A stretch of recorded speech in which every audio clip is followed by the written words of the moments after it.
नमस्कार दोस्तों, chat for change के आज हमारे पहले एपिसोड में आप सभी का स्वागत है। आज हम इस पॉडकास्ट की शुरुआत कर रहे हैं और बाके बिहारी की कृपा से आज हमारे साथ एक ब्रजवासी हैं। हम सब इनको प्रसिद्ध कथा वक्ता के तौर पर जानते हैं, महाराज श्री इंद्रेश जी। महाराज जी जय श्री कृष्ण। जय श्री कृष्ण। महाराज जी, आपकी कई कथाओं में हम लोगों ने सुना है कि वृंदावन का निर्माण ब्रह्मा जी द्वारा नहीं किया गया है, वो स्वयं राधा रानी की इच्छा अनुरूप बना हुआ है। आपको तो वृंदावन का वास मिला हुआ है, तो महाराज जी वृंदावन का वास किस कृपा से मिलता है, अगर इस विषय में आप कुछ बताएं। सबसे पहले तो आपको बहुत बहुत शुभकामनाएं। आपका ये नया कार्यक्रम जो प्रारंभ हो रहा है, समस्त दर्शकों को भी बहुत बहुत प्रणाम। देखिए भैया, वैसे तो पूरा ब्रह्मांड ठाकुर जी की कृपा से ही निर्मित है। यदि उसकी ज़्यादा गहराइयों में जाकर के हम देखें तो ब्रह्मा की भी सामर्थ्य कुछ बनाने की तो नहीं है। ठाकुर जी के अनुग्रह से ही ब्रह्मा सब निर्माण करते हैं। परंतु इस धराधाम पर जो वृंदावन है वो हमारी श्री किशोरी जी की कृपा से प्रकट हुआ है।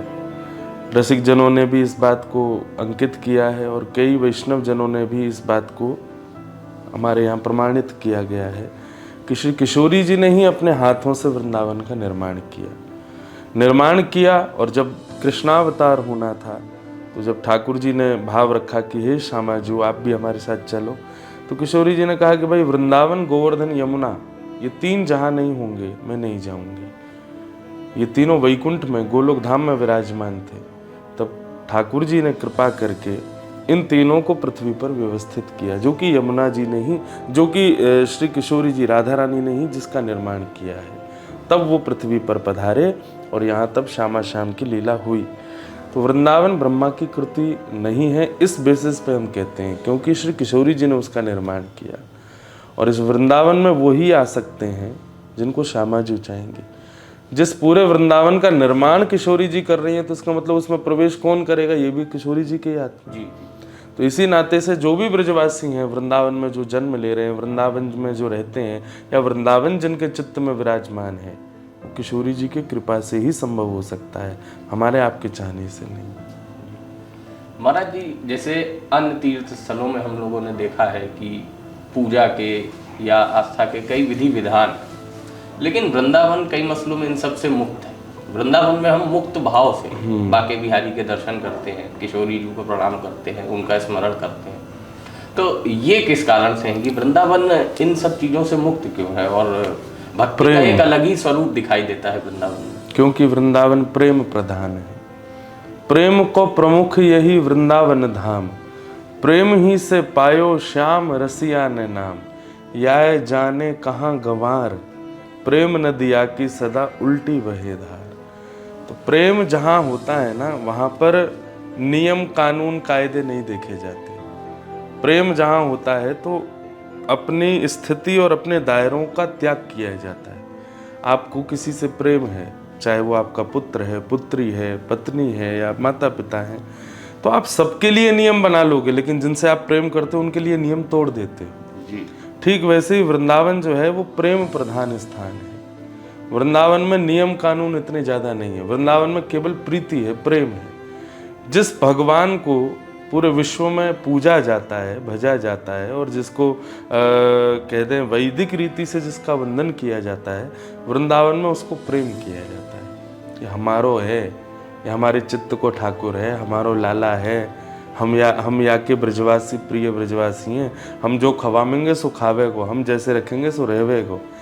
तो ये प्रेम वहाँ आता है, इसलिए वहाँ प्रभुता नष्ट हो जाती है ठाकुर जी की। तो इसलिए वृंदावन में किसी भी प्रकार का कोई बंधन या कोई बाध्य स्थिति नहीं है। वृंदावन में सब प्रेम प्रधान है। हमारा जी कई बार वृंदावन आने का सौभाग्य प्राप्त हुआ, तो मैंने देखा भी है कि वृंदावन में लोगों का जो कृष्ण जी के प्रति भाव है, वो उनकी प्रभुता को वो नहीं स्वीकारते, वो अपने से दूर नहीं करते हैं कि भगवान बना करके या सर्वशक्तिशाली मान करके अपने से दूर कर ले। वो किसी ना किसी रूप में उनसे जुड़े रहना चाहते हैं। कोई मित्र रूप में उनको जो है मानता है, कोई पुत्र रूप में मानता है, कोई सखा रूप में मानता है। और ये जो मान्यता है ये पिछले 5000-6000 वर्षों से लगातार चले। तो महाराज जी किस कृपा के प्रभाव से आप ये कहेंगे कि ब्रजमंडल पे ऐसी कृपा रही कि ब्रजमंडल ने जो मूल भाव था भक्ति का, उसको इतने वर्षों से और इतनी पीढ़ियों के बाद भी सहेजे रखा हुआ है, जैसे वो आज से कई वर्ष पूर्व था उसी भाव में आज भी है। इसका क्या कारण है? भगवान श्री कृष्ण का मंदिर चाहे वृंदावन में हो चाहे दक्षिण भारत में हो, वहाँ प्रेम सबको ही होता है उनसे।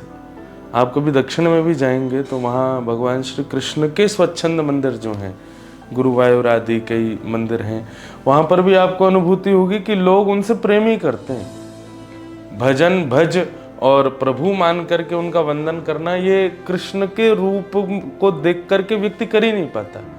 श्री कृष्ण का रूप लावण्य ऐसा है, श्री कृष्ण का रूप माधुर्य ऐसा है कि व्यक्ति उनसे प्रेम करे बिना रह ही नहीं सकता। तो वो जब वृंदावन पधार जाते हैं तो वृंदावन तो प्रेम का प्रधान स्थान है। तो श्री कृष्ण प्रेम स्वरूप हैं, इसीलिए विगत इतने वर्षों से वो प्रेम के उपास्य में ही रहते हैं। जैसे देवी को आप देवी के आराधन रूप से भजोगे, शिव को आप शिव के आराधन भाव से भजोगे। उनके अपने अपने नियम हैं। देवी को सिंदूर चढ़ाना है, अपने महादेव को दूध चढ़ाना है, जल चढ़ाना है, बेलपत्र चढ़ाना है। ऐसे ही श्री कृष्ण को प्रेम अर्पित करना है और कुछ देना ही नहीं है। इसमें कुछ करना नहीं पड़ता है। कृष्ण का रूप ही ऐसा है कि ना चाहते हुए भी व्यक्ति प्रेम कर बैठेगा। तो वो इसीलिए वो प्रेम व्यवस्थित है आज तक ब्रज में। और ब्रज में नहीं, मैं तो कहूँगा जहाँ भी कृष्ण विराजमान है प्रेम तो वहाँ होगा ही होगा। चाहे आप जगन्नाथपुरी चले जाओ, चाहे आप द्वारिका चले जाओ, चाहे आप दक्षिण भारत में चले जाओ। महाराज जी जैसे वृंदावन में 2 स्थान है, एक निधिवन और एक सेवा कुंज। अब हम लोग तो वृंदावन वासी नहीं हैं, तो हम लोग उन स्थानों को उनके चमत्कारों से देखते हैं कि निधिवन की जो लीला है या सेवा कुंज की जो लीला है। लेकिन आप चूंकि वृंदावन वासी हैं, आपके लिए उन स्थानों का क्या महत्व है, उनकी क्या महिमा है, अगर इस पे कुछ बताएं। देखिए, मूल रूप से निधिवन जो है वहाँ अनंत रसिक श्री स्वामी हरिदास जी महाराज विराजे और उन्होंने अपने भाव से श्री वृंदावन बिहारी लाल को वहाँ प्रकट किया जी। तब से निधिवन प्रकाशित हो गया पूरे विश्व में, क्योंकि बिहारी जी वहाँ प्रकट हुए थे। और सेवा कुंज जो है, यहाँ पर ठाकुर जी ने रास बिहार करते हुए जब श्री जी श्यामा जी जब थक गई तो उनके चरण दबाए। तो एकमात्र ऐसा जगह है जहाँ पर ऐसा चित्र है जहाँ ठाकुर जी किशोरी जी के चरण दबा रहे हैं, सेवा कर रहे हैं, इसीलिए उसका नाम सेवा कुंज है। बाकी देखा जाए तो बंधु, ये जो हमारा वृंदावन है ना, ये पहले संपूर्ण निधिवन और सेवा कुंज जैसा ही था। वृंदावन, वृंदा यानी तुलसी, उसका जहाँ वन विद्यमान है उसको वृंदावन कहते हैं। अब वहाँ बिल्डिंगें बहुत बन गई, इसलिए वन के रूप में 2 ही जगह रह गई हैं, एक निधिवन और एक सेवा कुंज। लेकिन आप जब एंशियंट रूप में जाएंगे, 50, 60, 100 वर्ष पुराना वृंदावन भी देखेंगे तो अधिकतर वृंदावन ऐसा ही था जैसा आज निधिवन और सेवा कुंज है। पूरा समूचा वृंदावन ही ऐसा था। परंतु क्योंकि एक जगह बिहारी जी प्रकट हुए, दूसरी जगह ठाकुर जी ने रास बिहार किया, इसलिए 2 स्थान अभी तक हमारे पूर्वजों ने और पूर्वाचार्यों ने संजो के रखे हैं। बाकी तो समूचा वृंदावन ऐसा ही था। तो बस यही प्रधानता है कि एक तरफ तो बिहारी जी प्रकट हुए निधिवन में और सेवा कुंज में ठाकुर जी ने रास बिहार में सेवा की किशोरी जी की। और जब प्यास लगी तो ठाकुर जी ने अपनी ही बांसुरी से वहाँ पर जल का प्रादुर्भाव किया, तो वो कुंड भी वहाँ विराजमान है। तो इसलिए वो स्थान प्रमुख माने जाते हैं। महाराज जी आज के दौर में भक्ति को जो है वो सिर्फ देखा जाए कर्मकांड के रूप में देखा जाता है कि आपका मंदिर जाने का नियम या आप किस प्रकार से किस विधि से पूजन कर रहे हैं, व्रत उपवास कर रहे हैं। पर क्या वास्तव में भक्ति का सिर्फ यही एक रूप है या भक्ति का जो वास्तविक अर्थ है वो इससे कुछ अलग? देखो, कर्म कांड उपासना कांड ये हमारे 2 पहलू हैं। भक्ति का रूप चाहे विधि व्यक्ति को प्रिय लगे, उस विधि से उसको करना चाहिए।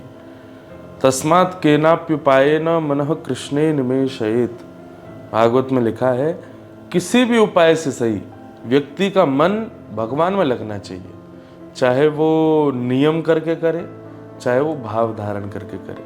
परंतु यदि आप हम ब्रजवासियों से पूछेंगे कि भक्ति का मूल रूप क्या होना चाहिए, तो भाव होना चाहिए। उसमें नियम पर ज़्यादा ना ध्यान दे करके भाव पर ध्यान दें, क्वालिटी पर ध्यान ना दे करके क्वांटिटी पर ध्यान ना दे के क्वालिटी पर ध्यान दें। हम कितनी देर भक्ति कर रहे हैं ये ज़रूरी नहीं, जितनी देर कर रहे हैं उतनी देर भाव कैसे हैं ये विशेष बात है। तो किसी भी रूप में सही मन भगवान में लगना चाहिए।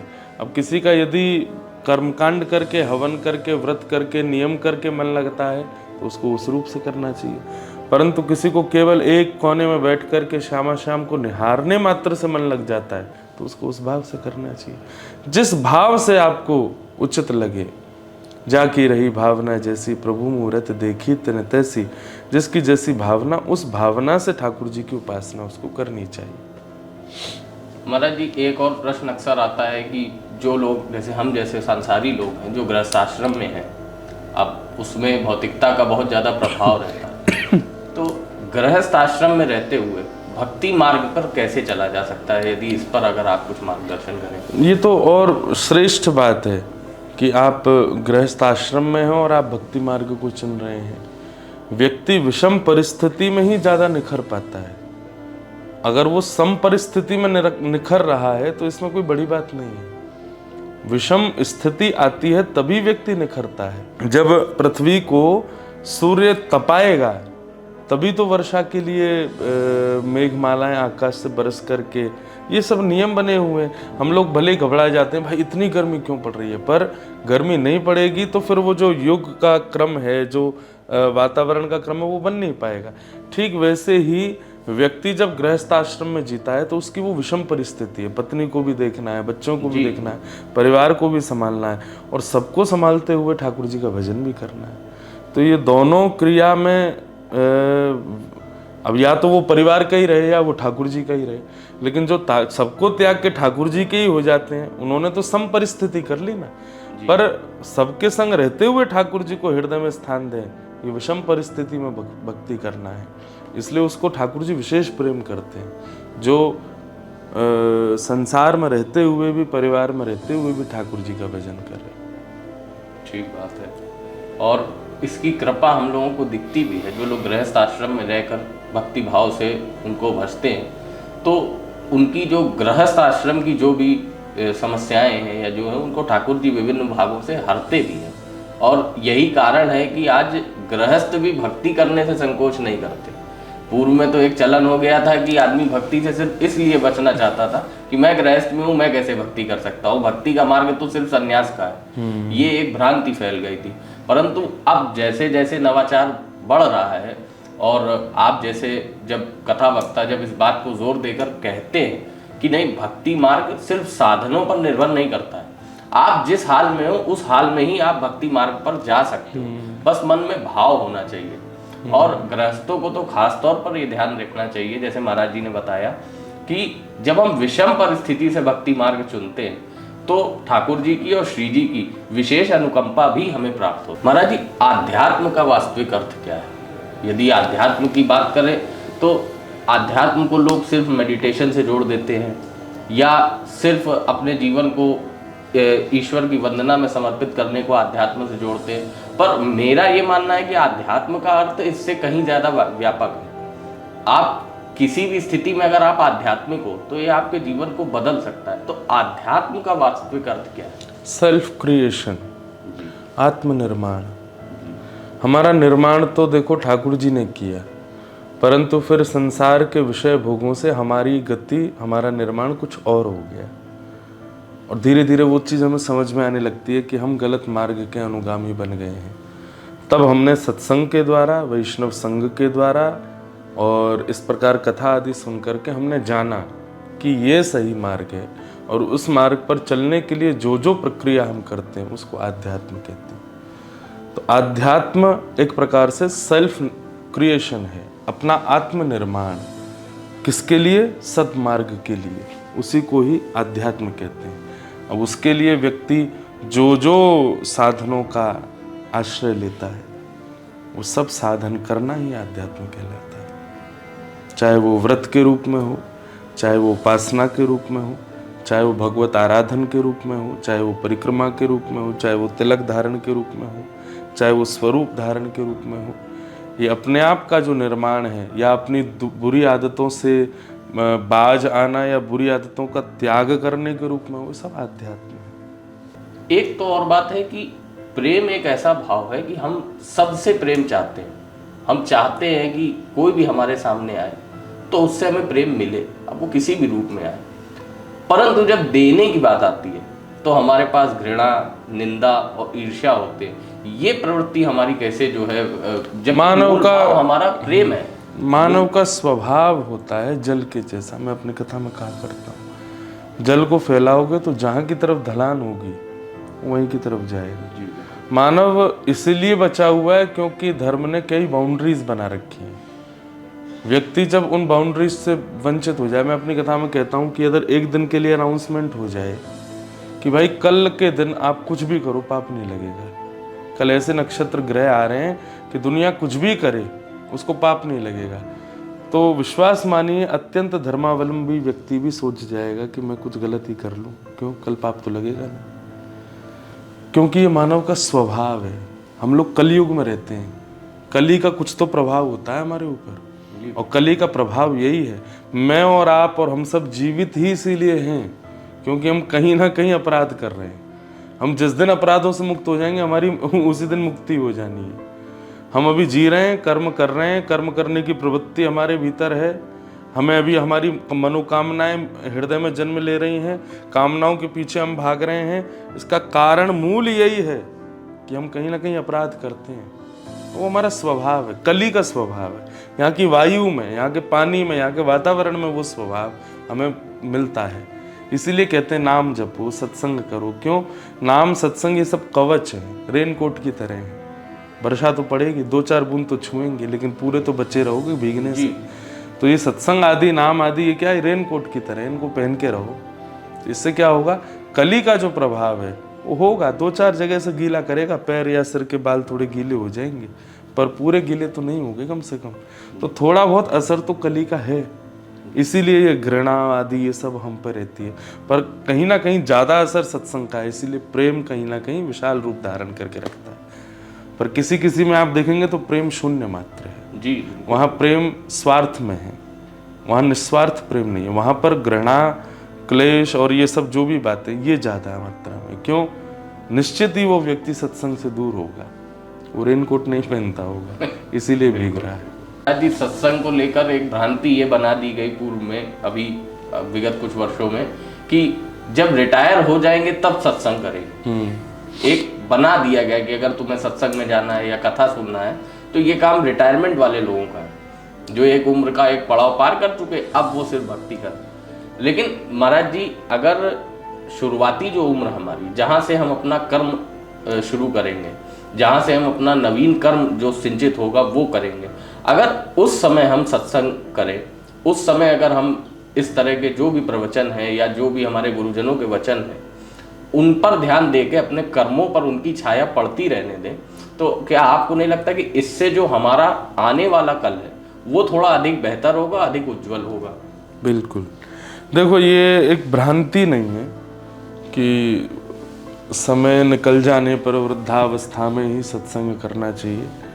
ये एक प्रोसेस बन चुका है। व्यक्ति को पहले माया दिखती है तो व्यक्ति सोचता है क्यों ना इसका उपभोग कर लिया, और जब वह अतिशय माया का उपभोग करता है, अतिशय क्रम भोगता है, अतिशय संसार के विषय भोगों का उपभोग करता है, तो करते करते करते करते एक दिन उसको समझ आता है कि भाई इसका तो अंत ही नहीं है।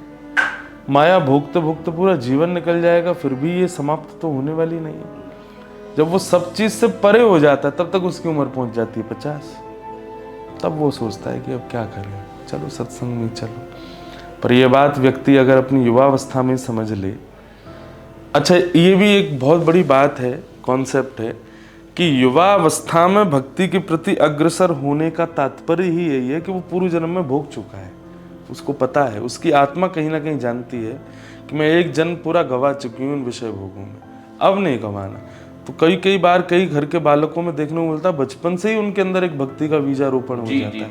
क्यों? क्योंकि उनके भीतर जो चैतन्य आत्मा है ना, उसको पता है कि मैं पूरा पूर्व जन्म जो है वो बर्बाद कर दिया था, मुझे कुछ मिला नहीं उसमें, पर अंतिम समय में मैंने भक्ति प्रारंभ की तो उसका प्रभाव ये हुआ कि मैं पुनः मानव बन के आया हूँ, अब मैं इसको बर्बाद नहीं होने दूंगा। तो बाल्यकाल से ही उसमें भक्ति के बीजारोपण होने लग जाते हैं। परंतु भैया ये युवाओं को समझना चाहिए कि आजकल समझ भी रहे हैं युवा कि माया मोह और संसार के जितने भी विषय हैं इनका उपभोग देखो सब करते हैं, पर अतिशय इन्हीं के प्रति आसक्तु रहना और भक्ति को बाद के लिए छोड़ना, ये बहुत बड़े भाव से हम वंचित हो जाएंगे, है ना। आप जितना रसायन, जितने प्रोटेक्शंस लेकर के प्रारंभ से चलेंगे उतनी बीमारियों से बचेंगे जी। पर हम क्या सोचते हैं कि नहीं, जब बीमारी होगी तब प्रोटेक्शन करेंगे, तो फिर उसका कल्याण फिर वो तो फिर दूषित करेगा ही ना। आदमी पहले सोच ले कि मैं खूब मक्खन मलाई खाऊं, खूब पराठे खाऊं, खूब ये खाऊं, खूब वो पाऊं, तो एक समय ऐसा आएगा 45-40 साल की उम्र में उसको कोलेस्ट्रॉल, बीपी और शुगर ये सब हो ही जाएगी। पर वो पहले से ही सावधान होके चले कि नहीं भाई मुझे इतना ही खाना है, ये नहीं खाना है, ऐसे इस चीज़ का उपभोग नहीं करना, आगे चल के दिक्कत ना हो, तो लॉन्ग लाइफ जिएगा, बचा रहेगा। तो ऐसे ही भक्ति भी जो है ये बाल्यकाल से करनी चाहिए, ये प्रोटेक्शन है मानव के लिए। तो इसमें क्या होता है कि आगे जैसे जैसे आप बढ़ते जाते हैं उतने सद्विचार आपके हृदय में आते रहेंगे, आप जीवन को उतनी फ्लेक्सिबिलिटी से जी पाओगे। और आजकल तो महाराज जी हम देख भी रहे हैं, और ये काफ़ी प्रशंसनीय भी है कि हमारी जो युवा पीढ़ी है, जो अब जो युवा हो रहे हैं, इनका भक्ति के प्रति विशेष रुझान है। ऐसा शास्त्रों में वर्णन है जी कि कलयुग में बीच में एक ऐसा फेज आएगा कि भक्ति बहुत बढ़ जाएगी। क्या हम उस फेज की तरफ जा रहे हैं? शायद। भक्ति शतक तो आ चुका है। पहले जब मुगल आए थे उस समय 100 वर्ष तक भक्ति भक्त हुए थे, जिसमें गोस्वामी तुलसीदास जी महाराज, मीराबाई, सूरदास आदि, ये सब उसको हम लोग जब हिंदी लिटरेचर पढ़ते हैं तो भक्ति काल के नाम से तो उसको भक्ति शतक भी कहा जाता है कि भक्ति शतक मतलब 100 वर्ष तक भक्ति भक्त हुए। पर उसके बाद में गिरावट हो गई भक्ति में, धीरे धीरे धीरे। अभी का जो पुराना 20 वर्ष का समय था इसमें थोड़े भक्त नहीं थे, युवा थोड़े भटके हुए से थे। परंतु अब जो है ये अचानक से कोविड के बाद में भक्ति बढ़ने लग गई है। कोविड के बाद में लोगों को ये बात समझ आ गई कि साइंस साइंस साइंस करने वाले सब चुप हो गए, कुछ नहीं कर पाया कोई भी। दुनिया की कोई ताकत किसी को नहीं बचा पाई, नहीं बचा, है ना। केवल और केवल साधना, आराधना और ठाकुर जी की भक्ति ही थी जिसने लोगों के हृदय को समेटा रखा। एक ही परिवार में एक कमरे में बेटा बैठा है, दूसरे कमरे में पिता प्राण त्याग रहा है, लेकिन वो बेटा जा नहीं सकता। एक ही पुत्र को जन्म देते हैं माता पिता ताकि वो हमारा अंतिम संस्कार कर सके, लेकिन उस कोविड काल में वो बेटा अपने पिता का संस्कार नहीं कर पाया। उस समय जब वो बिल्कुल हाथ पैर उनके टूट गए, वो बिल्कुल ये समझ गए कि अब तो कोई रास्ता ही नहीं हमारे पास में, कैसे बचेगा संसार। जब WHO जैसी कंपनीज ने भी और ये मेडिकल साइंस ने भी हाथ खड़े कर दिए कि हमें नहीं समझ आ रहा क्या करना है, तब लोगों को याद आई ठाकुर जी की, और उसी का परिणाम है वृंदावन में इतनी भीड़ होना, केदारनाथ में अथाह जनसमूह पहुंचना। कोविड खुलते ही, लॉकडाउन खुलते ही भरमार हो गई सारे तीर्थ स्थानों में। क्यों? क्योंकि ये तीर्थ के ठाकुर ही थे जो सबके हृदय में विराजमान होकर उनको शांतुना जीवित रखे हुए थे। तो अब धीरे धीरे भक्ति बढ़ रही है और लगभग मुझे लगता है कि 100 वर्ष तक भक्ति बढ़ेगी। उसके बाद अचानक गिरावट आएगी और फिर आएगा महाघनघोर कलयुग। विज्ञान को अगर कोई चुनौती देता है तो वो हम ही दे सकते हैं, क्योंकि हमारे पास ज्ञान का वो भंडार है जिससे ही विज्ञान की उत्पत्ति हुई है। उदाहरण के लिए आप काल गणना को देख लीजिए। विज्ञान को काफ़ी समय लग गया काल गणना करने के लिए, लेकिन हमारे यहाँ एक पुरातन काल से काल गणना की एक विधि बनी हुई है। जैसे हमारे हिंदी मास में 2 पक्ष होते हैं, शुक्ल पक्ष और कृष्ण पक्ष। और उसकी गणना की खूबसूरती देखिए कि जब से परेवा शुरू होती है शुक्ल पक्ष, उसके बाद पूर्णिमा और तय समय के बाद वापस अमावस्या, उसमें 1 सेकंड का भी आज तक कभी कोई फर्क नहीं है। जिस ग्रहण की गणना करने के लिए मॉडर्न साइंस को हजारों करोड़ इन्वेस्ट करने पड़ते तब वो डेट निकाल पाते, हमारे यहाँ कालांतर से वो पहले पत्रे से हो जाता है और आज तक उसमें 1 सेकंड का भी फर्क नहीं है। मतलब ये गणना की पराकाष्ठा है कि किसी चीज को आपने इतना साइंटिफिक बना लिया है कि अब उसमें अपवाद की भी गुंजाइश नहीं है। आप विज्ञान की बात करें, विज्ञान के हर सिद्धांत में एक अपवाद आपको मिलेगा, लेकिन जो सिद्धांत हमारे यहाँ वर्णित है वो अपवाद रहित है, वो शाश्वत है, वो वैसे ही चले आ रहे हैं, उन पर कोई प्रभाव नहीं पड़ता। तो क्या युवाओं को ये समझने की जरूरत है जिस विज्ञान के आधार पर वो कुतर्क करते हैं। देखिए, तर्क और वितर्क तो अच्छी बात है, उससे विमर्श निकलता है, कुछ नया निकलता है, लेकिन जो कुतर्क करते हैं उनको इस बात पे मंथन करना चाहिए कि नहीं, कोई भी चीज अगर हमारे यहाँ बताई जा रही है या फॉलो हो रही है तो वो टोटली अनसाइंटिफिक नहीं है, उसके पीछे गूढ़ रहस्य है। शायद आज हम अभी नहीं समझ पा रहे हैं, लेकिन मूल कारण यही है कि उसके पीछे कोई ना कोई सिद्धांत है। देखो, एक बात आपको बताएं, जैसे सब्जी बनती है ना, तो उसमें मिर्च भी ज़रूरी है, उसमें धनिया भी ज़रूरी है, उसमें मसाले भी ज़रूरी हैं, पर सबसे ज़रूरी नमक है। ठीक वैसे ही संसार में ना ये जितने भी भाव हैं, चाहे वो तर्क के हैं, चाहे वो वितर्क के हैं, चाहे वो कुतर्क के, सब जरूरी हैं। कुतर्कियों को भी रहने दो, क्योंकि कुतर्क होता है तभी उसके प्रत्युत्तर के लिए लोग मेहनत करते हैं और फिर निकाल करके लाते हैं, उनके सामने प्रस्तुत करते हैं। कुतर्की फिर भी नहीं मानेगा। कुतर्की का तो आप उसके सामने आप कितना भी प्रमाण दे दीजिए, कुतर्की कभी नहीं मान सकता। और ये आज की बात नहीं है, ये सतयुग से चला आया है। सतयुग में भी कुतर्की थे, त्रेता में भी थे, द्वापर में भी थे, कलयुग में तो महान है। तो इनसे तो कोई कुछ लाभ होने वाला नहीं है। कुतर्की हमेशा रहेंगे। मेरी कथा में 1000 लोग आ रहे हैं तो निश्चित है कि उनमें 10 लोग कुतर्की ही बैठे हैं। वो बैठे बैठे केवल यही निकाल रहे हैं कि अच्छा ये तो ऐसे बोलना, वो तो वैसे बोलते थे, ऐसा नहीं है, ऐसा है, ऐसा नहीं वैसा है। तो कुतर्कियों का हम कुछ नहीं कर सकते, ना उनको हमको जोर डालने की ज़रूरत है कि भाई तुम विचार करो, ऐसा नहीं होना चाहिए। ये तो सब जगह चलता है, चाहे वो आध्यात्म हो, चाहे वो पारिवारिक बातें हो। परिवार में भी जो निर्णय देता है कि ऐसा ऐसा होना चाहिए, उसके भी कई कुतर्क होते हैं कमरों में जाके, भाई ये कोई बात है, बताओ, ऐसे सोचते हैं, ऐसे बोलते हैं। तो कुतर्की तो ये एक नमक के जैसे हैं भैया, सब्जी है संसार में। सब लोग, कोई मिर्च का काम कर रहा है, कोई चीनी का काम कर रहा है, कोई मसाले का काम कर रहा है। कुतर्की जो है नमक का काम करते हैं, स्वाद तो यही डालते हैं। तो अब भारत ने पहला यान भेजा सूर्य के लिए, पूरे विश्व में यही हुआ, भारत का पहला यान, भारत का पहला यान, भारत का पहला यान, जो कि केवल 1% ही जा रहा है, 1% पास जा रहा है केवल सूर्य के। पर हमारी हनुमान चालीसा उठा करके देखो, युग सहस्त्र योजन पर भानु, लिल्यो ताहि मधुर फल जानू, है मधुर फल जान करके सहस्त्र, वो जो हनुमान चालीसा में युग सहस्त्र योजन पर भानु, वहां पर तो स्पष्ट लिख दिया सूर्य कितनी दूर है। और आज साइंस ने जब निकाला तो वो उसके कुछ समीप ही बैठा। ये तो पहले गोस्वामी जी ने बता दिया कि सूर्य इतनी दूर है, जब कोई वही नहीं था पैरामीटर नापने का कि कैसे पता करें सूर्य कितनी दूर है। हमारे शास्त्रों में तब भी बता दिया, लेकिन लोग तो कुतर्क इसमें भी कर रहे हैं। तो कुतर्कियों के लिए भैया हमारी तो यही प्रार्थना, होने दो, 2-4 कुतर्की होने चाहिए। कुतर्की हैं इसीलिए तो नए नए हम लोग भाव निर्माण करते हैं, नए नए खोज करते हैं। कुतर्की होते ही नहीं तो हम एक ही जगह स्थिर हो जाते हैं। कुतर्की हैं इसीलिए हमारा दिमाग घूमता है नए नए विचारों के लिए। हाँ, कि और किसी तरह से शायद संतोष कर, इससे एक नया विमर्श निकलता है। बिल्कुल। तो इसीलिए गोस्वामी जी कहते हैं निंदक नियरे राखिए, निंदकों को सदैव पास रखो। क्यों बोले? निंदक और ये विपरीत प्रकार के लोग यदि पास रहेंगे ना, तुम्हारा बुद्धि जो है वो सदैव उनको संतुष्ट करने के लिए कुछ ना कुछ विचार करती रहेगी। आप खुद प्रैक्टिकल करके देख लें, जो आपसे संतुष्ट रहे ऐसे लोगों के साथ आप रहिए, आप 5 वर्ष में बर्बाद हो जाएंगे। क्यों? आपकी विचारधारा जो है वो वहीं सीमित रह जाएगी, उससे ऊपर नहीं जा पाएगी।